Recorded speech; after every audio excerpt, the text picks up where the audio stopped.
welcome to Virus and Trend, where we take a look at the stories where you have heavily commented and made them trend across social media. Now, while the growing cause for the annulment of the NBA election citing irregularities continues, the newly elected NBA President Onyeka Badejo Okunsoye, SAN, has now met with the President of the Federal Republic of Nigeria, Bola Ahmed Tinubu, at the presidential villa.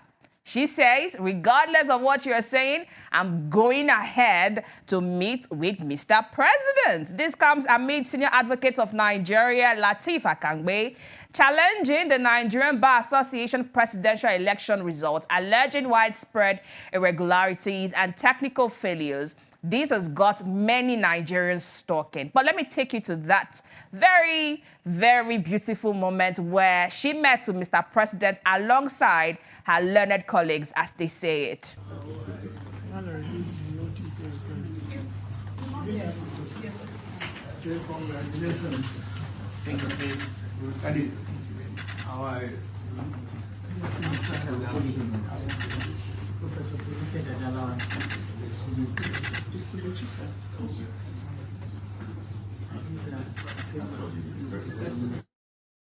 The women take turns to take that presidential handshake. If not Yusuf will go collect presidential handshake, make them snap you picture, check 'em. But let's take a look at what some of you said that has made this story trend across social media.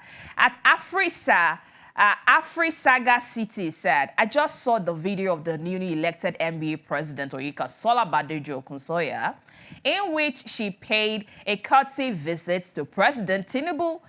I stand to be corrected, but this is the first time in at least recent years that an NBA president's first official appearance was a visit to the president.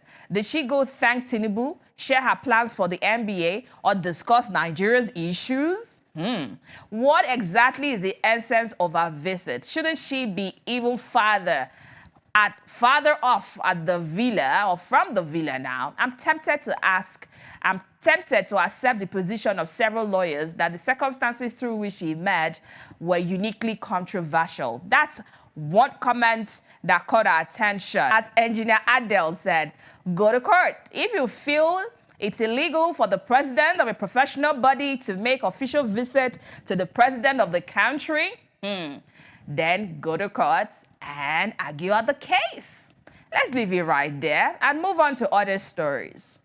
The head of the Civil Service of the Federation, Didi Esther Wilson-Jack, has accepted responsibility for a major vetting failure, admitting that her office issued recruitment approval for the fake agency, that's the PFIPC. At this point, I know you know this name so well. After, relying on documents that were not properly scrutinized, she stated that more due diligence ought to have been carried out, acknowledging the lapse that allowed the questionable body to receive official clearance. Now, that's one person that has come out to accept, all of the blames and take responsibility. But let's see what Nigerians have got to say so far on this matter. Now, at Lere Ajedokun on social media, that's on X precisely, says, the HOS should be commended for being bold to openly admit that a mistake was made by allocating office space to a fake agency. Beyond office space, there are more bigger issues that demand accountability, such as the inclusion of the agency in the budget without any detection. Oluwafemi also commented, honestly, it's hard to know what some Nigerians want. Someone accepted responsibility for a failure that embarrassed the administration but caused no financial loss, yet many still believe the government should be crucified. Accountability should be encouraged, not condemned. The last take on that comment at Good Manners says, after all these acceptance of responsibilities, the matter will still be swept under the carpet. Really?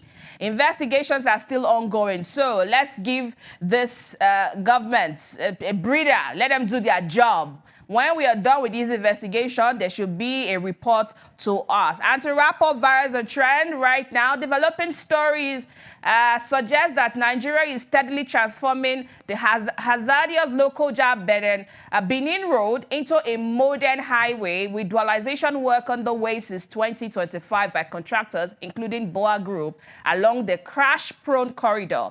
While Senator Adams Oshomole criticized the slow pace of some projects, online users have shared footage of active rehabilitation work that many hope will deliver safe travel and economic gains for commuters and traders. Adams Oshomole says that the pace of this work is slow. Let's move on to see some of your comments on that story. It says, at OVA, says, my wife left Lagos for Warri early yesterday morning by road, but only arrived home today at about midday because of the bad roads and accidents that made it almost impossible to get to Benin City. That's one of the comments that caught our attention. I mean, if the roads are safe, people will travel more and be able to see their loved ones. But that's a wrap on virus and trend this morning. Many thanks for being part of it. Remember, your comments are very much welcome. So do well to tweet at us at The Real Media NG. Use the hashtag virus and trend with Marian. And of course, I'll be sure to take your comments. I'll see you tomorrow for another beautiful segment of virus and trend.